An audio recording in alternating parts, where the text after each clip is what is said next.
Mga kapuso, kitang mga Pinoy, kugihan gayud og maayong mangita og diskarte sa kinabuhi. Sama na lang ni ining batan-on nga naghanep buhay. Atong tan-awon pinaagi ni ining report.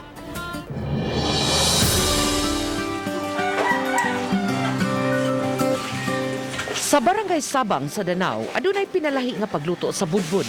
Dili ang naandan nga dahon sa saging, kundili lukay ang gigamit sa pagputos.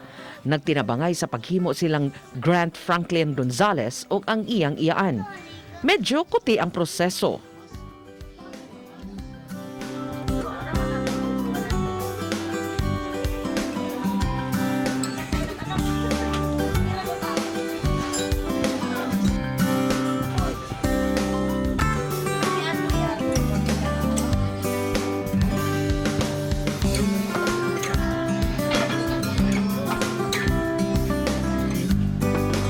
Dili man ing anak kasayon apan wa kini igsapayan ni Gonzales basta adunalay pang extra income.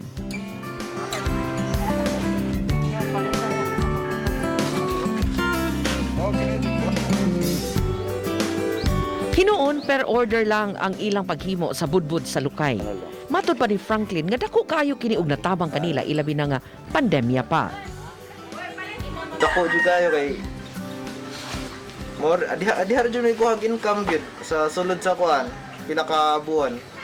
Sa panahon karon gikinahanglan gyud ang diskarte sa kinabuhi.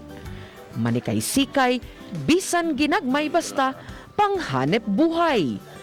Uban ni Clans Gabutin, Chelo Valiena, Balitang Bista.